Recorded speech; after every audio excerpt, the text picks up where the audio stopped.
Hey. Hey. I'm streaming now. Oh, you are? Yep. Oh, I just started. Hi. But it's okay, the camera's not on.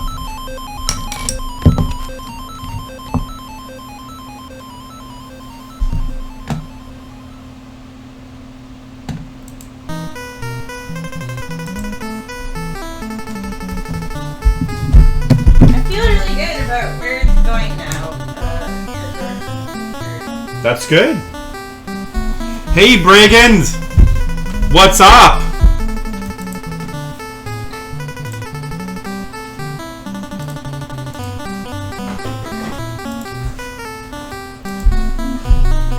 I hear your voice on stream. Haha.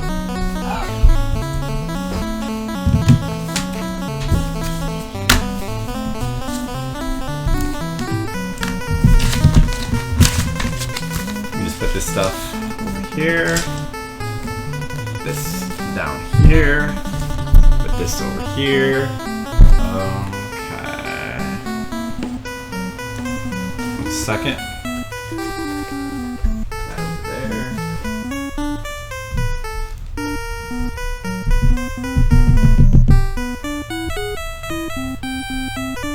It's pronounced Oregon. Oregon. Is that your message for me, Brigands? That's how you want to say hello? No, it's pronounced Oregon. Oregon. Listen. If you're gonna be a citizen of the United States, you better learn how to say Oregon correct. We all know it's pronounced Oregon. Hey, Skittles. I love you, What? Just because you live in Oregon doesn't mean that I'm addicted to you. I love you, Skittles. You're the best. Hold on a second.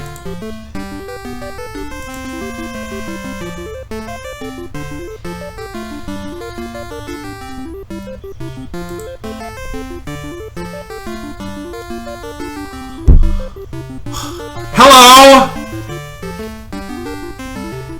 Oh, Brigand. Oh, Brigand being a dick. Oh, yeah. I thought you said I was being a dick.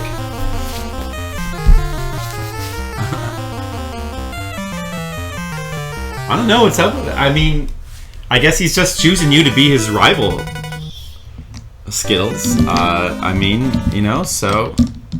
Maybe you can meet him on the street some night and, like, with a gun and just, like... Just draw and just... 2 men enter, 1 man leaves, you know? And that can be the legends of the Skittles Brigand rivalry. It'll be a legend. It's really weird. It's like he's embracing the whole Tam rivalry. In the morning, me in the morning. Oh yeah, it is kind of the morning, isn't it? Well, it's like 1 p.m. here, but I'm starting a little earlier than usual because I've got stuff to do in the evening. So I thought, why not stream in the afternoon? Why not?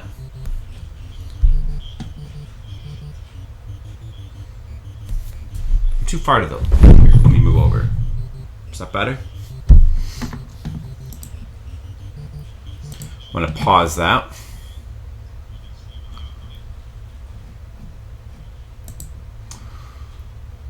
Okay. So, let's see here.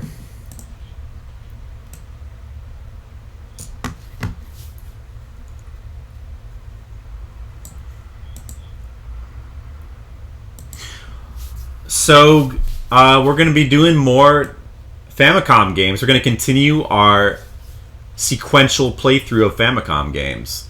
Before we do that, I thought there was a couple of games I wanted to go back to and play some more, real quick. For one thing, Popeye. I wanted to go back to Popeye because I feel like I didn't really fairly beat the game. So I realized that after watching TMR's playthrough that you can select Game B, which starts with the skulls, and play through that way. So I'm going to do that real quick.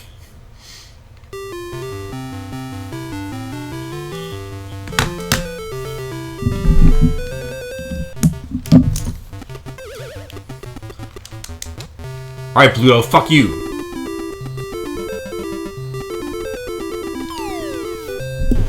Yeah, well, I mean, if you played the Famicom, if you played, you know, early NES titles, oh, you can punch those. If you played early NES titles, you don't quite get the exact same picture of how arcade heavy they were. Wait a second. No, Bluto, get the fuck out.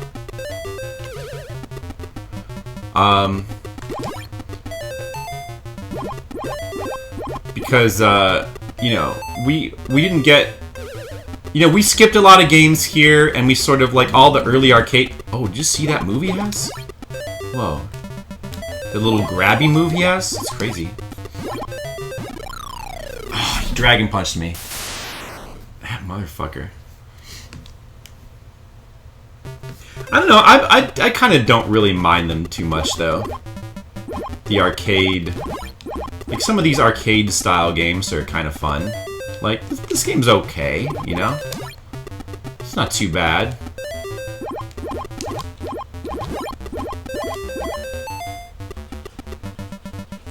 You know what, Bluto? Get the fuck out. Spinach time.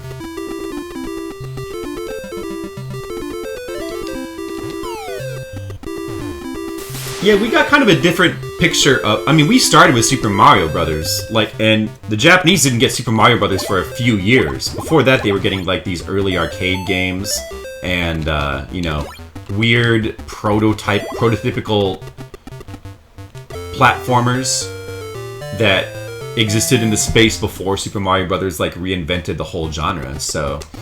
It was different for the Jap... Oh, Dragon Punch! God, fucking Dragon Punch. I hate the Dragon Punch! Used for the arcade versions. Well, you know, the thing about some of these early ones is that they are pretty close to being arcade perfect. Like, this game is... Well, the arcade version of this one I've seen, it looks a little bit nicer, but the colors look a little bit better. But, yeah, so, like, the Famicom version of, like, Donkey Kong looks really good, for example.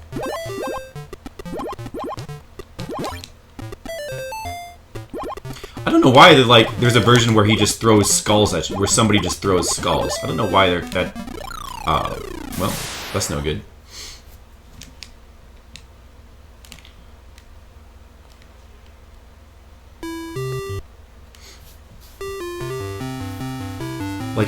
Like, what does this have to do with the Popeye cartoon? Why the skulls? Why is somebody throwing skulls at you? Just because they're, you know, things that are bad. The music changes too when he starts... Whenever Bluto goes in his drunken rage, notice that the music changes and it's like, uh-oh, Bluto's drunk. That's the Bluto's drunk music right there. Oh, the downwards fucking spam super move. He's like doing some sort of Zangief. Downwards throw move. Oh, you get double points for collecting all the hearts when you're in Super Spinach mode. You didn't even realize that. So, you probably want to let all the hearts collect on screen and then grab the spinach. Oh, strategy. I just learned one. Interesting. Gout skulls. Bluto, why don't you just go away? I don't like you. Nobody likes you. You're a jerk.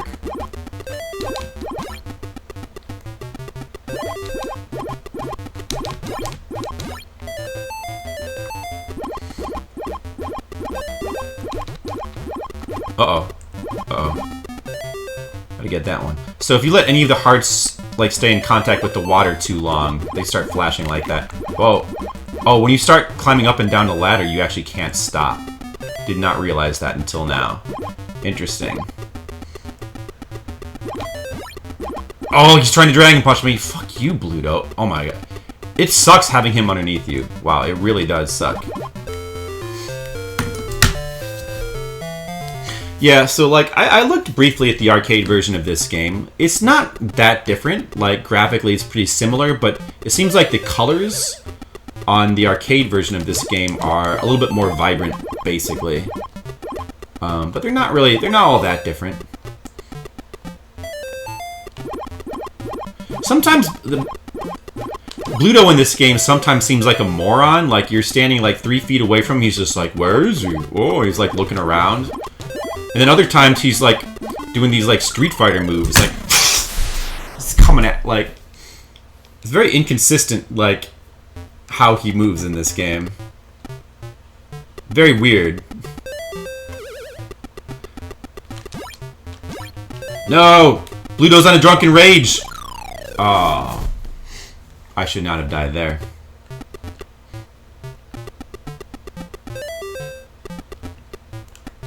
So why did I decide to go back to this game and play it again? Just because I think I can beat it pretty easily. Like, you know, legit. I think the way I beat it before probably doesn't really count. I feel like you have to deal with the skulls. I don't know.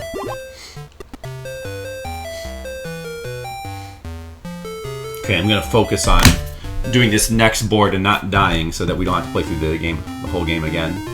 Even though I probably will die here.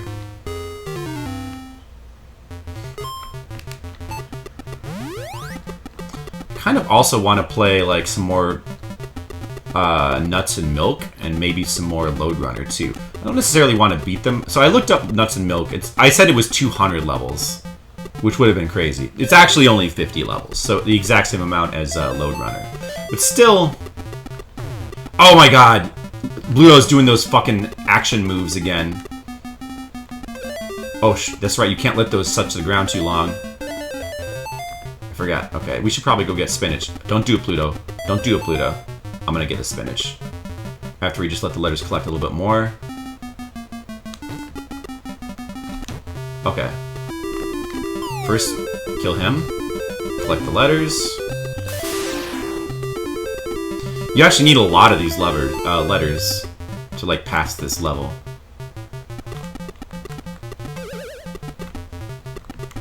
And that does not act as a ladder. Nope. Oh, Jesus, he's gonna kill me. He's gonna, like, Dragon Punch me or something. See, I knew it. Oh! Oh, jeez. I'm scared. Don't do it, Pluto.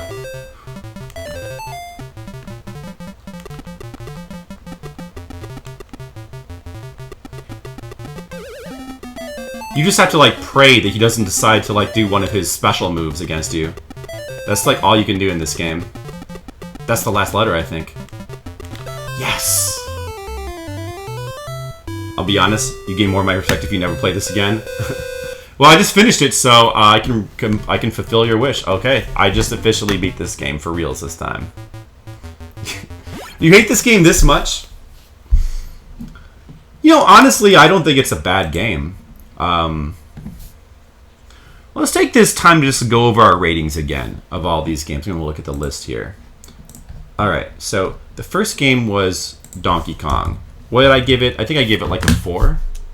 Yeah, and that seems right to me. I don't know. I think that... What was my reasoning? I think that the arcade version's better because of the pie shop adds a little bit of needed variety to it. And like the structure of the arcade version better. So like the arcade version is a little bit... I mean, this is a really good port. Honestly, maybe it should be a 5. Maybe I might be underrating a little bit. And then the arcade version is like a 6, to be fair. Then Donkey Kong Jr., 6. I like Donkey Kong Jr. I think Donkey Kong Jr. is fun. It has the variety that the Famicom version of Donkey Kong is missing. So I think 6 is absolutely a fair score for that game. Then was Popeye, which we just saw. Which I think is the weakest of the 3, but still, it's sort of a fun game, you know. Sort of. It's just weird. Like, Bluto's, like, crazy unpredictability, like, is sort of good and bad. I mean, unpredictability is good, generally, for gameplay, because it keeps you on your toes. But it just feels like he can just decide to randomly kill you. I don't know, maybe there's some sort of method to it, but I'm going to leave that at a 4. Then Gomoku Narabe, which is a game that I actually enjoyed playing. I think I gave it a low score because this was Famicom game number 4. I mean, I gave it a 5. Honestly, I had fun playing the game. It is very simple, though. It's cool that it can be 2 players. The presentation of the game is so bare bones. That's why I kind of lean towards giving it a lower score. But honestly, considering the amount of fun I had just trying to beat the computer, even though it's like super hard, maybe I should give it a 6. And also, you should have to account for the fact that in 2 players, it's probably like a lot more fun. And just the basic game of Gomoku Narabe, I think, seems like a good game. The kind of Connect 4-ish kind of Go game. Seems like a solid, neat little game. So you have to sort of account for that somewhat. I'm going to raise that to a 6. Mahjong. I said that I think we gave this a low score because it seems like not a very good representation for what Mahjong is supposed to be, although it's hard to say for sure, but I know that you can't play any kind of 4-player mode. Still, I think, honestly, this is probably a little low. I'm going to raise it to a 4. Mediocre. Mediocre is probably the perfect word to describe it, so it should probably be a 4. Then there was Mario Brothers. 5, decent. Yeah, I think that's a fair score for Mario Brothers. It's fun. I find it to be a little bit more repetitive than, say, Donkey Kong Jr. So we'll leave that where it is. Next was Popeye no Ego Asobi, a game which is a very cheaply made, one of those cheaply made education games. Like, in some sense, it's kind of bottom of the barrel, but I actually, because I like word games and it's fun, like learning about Japanese. For me personally, honestly, I'm gonna give it a 7. For me personally, I actually really enjoyed it. Like, of all these first 20 Famicom games, this one is one of the ones I probably enjoyed the most. So I guess I really should raise the score to a 7. Then there was baseball. I don't like sports games, and I especially, if there's one sports game I like least of all, it's honestly probably baseball, so I'm going to leave this at a 3. It is a reflection of my feelings, after all. And the fact that I don't like baseball, it's fair for that to enter into it, because these are my feelings. I mean, for some people, probably it's a good game. Donkey Kong Jr. Math, I did not like at all. I feel like the Donkey Kong controls and a math game don't really mesh that well. And just in comparison to the English game, I just find it to be a lot less fun. Like, in the English game, choosing the letters, there's like you just simply walk left to right. Like, they don't really take the Popeye controls and try to use the Popeye gameplay as a part of the thing. Whereas the Donkey Kong one, you have the rope climbing, which is a little bit more awkward and slow. It just doesn't really work well for like choosing numbers and letters. I mean, but without that, there wouldn't be any kind of game. I mean, it's just compared to the Popeye game, it just seems a lot more half-baked, I think. So I'm gonna leave it at 2. I think that it honestly, it's a bad game and it deserves that score. I mean, it's weird though that there's such a big gap between my feelings on the English and the math game. I did not expect that. I thought I was gonna feel basically the same way about both. Okay, so next was tennis. This was the 10th Famicom game. Kind of feel a little bit the same about this as I do about baseball, but tennis is a little bit more fun because it's one-on-one. There's no team thing. I mean, it's just a very simple game. I think I'm gonna raise it to a 4 though, because I think for the time, you have to give it credit. Like, it looked nice. I mean, even for today, you can see how just the little basic things they did, like with the ball, with the shadow and the ball, like actually like getting bigger or smaller to like kind of give it depth, stuff like that. I believe you can play tennis 2 players, right? Like tennis, if it has a 2-player mode, that probably makes it a little bit more fun. Still kind of a mediocre game, I think, but I'll raise it to a 4. Pinball, I think it should also be a 4. What did I give it? Maybe I gave it I can't remember. I gave it a 3. It should be a 4, I think. Like, both tennis and pinball, I think, would have more charm if they had like better music, and maybe like they're very bare bones when it comes to music. That's like one of the lamest thing about some of these early Famicom games. Then there was Wild Gunman, which is a game I can't fully appreciate without having a light gun, but I feel like I gave it a 6. Which makes sense. I think if you had a light gun, this game would be pretty fun. It's extremely simple, so It's a little too simple for its own good. But what it is, it's fun for like a little while. Then there was Duck Hunt. I kind of feel the same about Duck Hunt as I do about Wild Gunman, except I even like Duck Hunt a little bit better. Like, it has really nice music, like nice music cues, like a lot of charm. So I think it absolutely deserves a 7. Golf, I think of the 3 sports games so far, golf is I'm going to raise it to a 5, actually. I think it's the best of these sports games. Like, it seems the most fully fleshed out. The thing that sucks about it has no music. Like, 0 music. There's like little sound effects, that's it. So, I mean, what do you do with a game that has no music? Do you just give it a 0? I decided to give it a 1 because I think in order to have a 0, a game has to like actively annoy you with its music, or the music has to be like. But I'm giving it a 1 because, you know, really like the sound, what sound there is. The fact that it's very silent is a detraction in itself, and there's nothing good you can really say. So I mean, yeah, a 1. If a game has no music, I think a 1 is fair. Then there was Hogan's Alley. Hogan's Alley is basically the same as Wild Gunman, except a little bit less charm. I feel like Wild Gunman is a little bit neater in its style. But Hogan's Alley is it's okay. Family Basic, we couldn't really play that. So I didn't even bother to make an entry for Family Basic. That's the first computer programming game for the Famicom, and it came with its own keyboard. We couldn't find a way to even play that because my emulator does not seem to natively emulate the keyboard, so we just had to pass on that. Then there's Donkey Kong 3, which of the Donkey Kongs I definitely like the least. It's a really weird game. Hey, Kister Game Boy.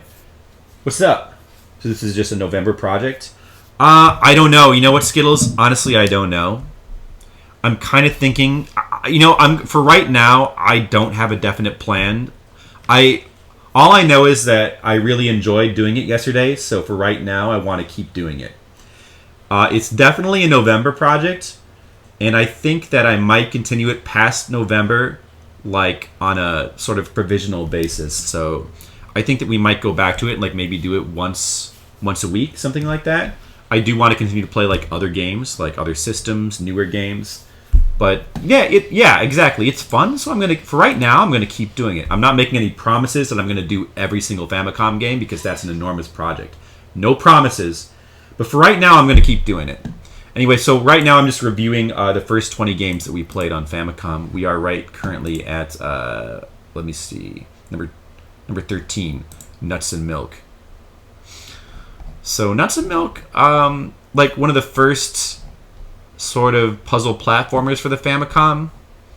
The controls are kind of awkward, but they're okay. They function well enough. I mean, keep in mind this is a platformer that come out before Super Mario Brothers, so it's very rudimentary. It has 50 screens. It's very simple. There's only one type of enemy that kind of follows you around. But I mean, for what it is, I sort of had fun with it. So I think I'm going to stick with it being a 4. Kind of a mediocre game. I think that's pretty fair. Better than 10 months of Persona 5. To be fair, it wasn't like straight Persona 5. We did break that up with some retro games. We were doing like Persona 5 like once or twice per week. That's part of why it took like 6 months to finish it. Next was Lode Runner, which is a game I would also like to go back to and play some more of. Lode Runner is pretty cool. Something about it, like, especially like considering for the time, this is another game that came before Super Mario Brothers. So, like graphically now it seems very primitive, but like for the time compared to all the games we have played so far, it's actually impressive, and I can absolutely see why it was popular in Japan.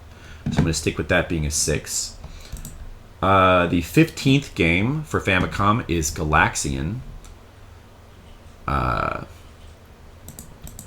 which I didn't really like very much. It's very repetitive. It's basically a Space Invaders clone. I mean, that's all it is. It doesn't have the charm of Galaga, which was like sort of the follow-up to Galaxian. Galaxian feels like kind of a dry run for Galaga, sort of.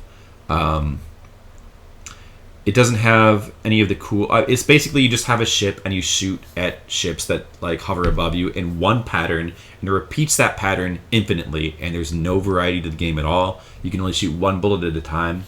It's okay, but it's fun in a very basic way, and it gets old fast. So I think a 3 is absolutely fair. Maybe even, honestly, it should be a 2. But I think I'll leave it as a 3. But yeah, not a very good game. Then the, let's see, Double World. I believe that was the 21st Famicom game. We're getting close to where we left off. Double World I thought was fun. Double World is a fun game. Yeah, I'm going to leave that at a 7. Kind of a great game, like especially for its time. But even now, like, seems like one of the... It has to be the best Pac-Man clone I've ever seen. It's, like, very creative. Then there was 4 Nin Uchi Mahjong. This was sort of notable for being the first Mahjong game to actually let you play against 3 other people, which is the way Mahjong is supposed to be played, with 4 players. So it more closely resembles Mahjong than its counterpart. I mean, for that reason alone, in terms of presentation, it's very bare bones. And the graphics for the tiles are smaller, making them harder to see. So maybe, you know what? Actually, I think I will leave it as a 3.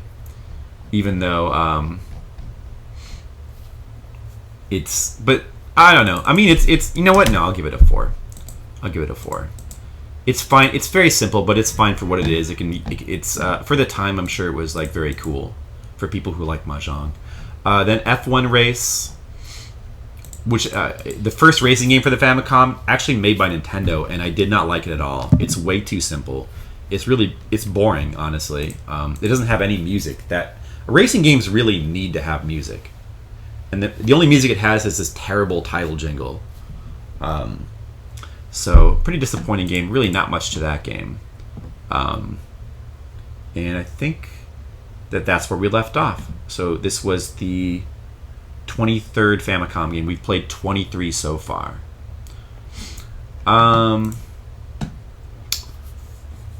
going to go back and I want to play a little bit more of Nuts and Milk just for fun.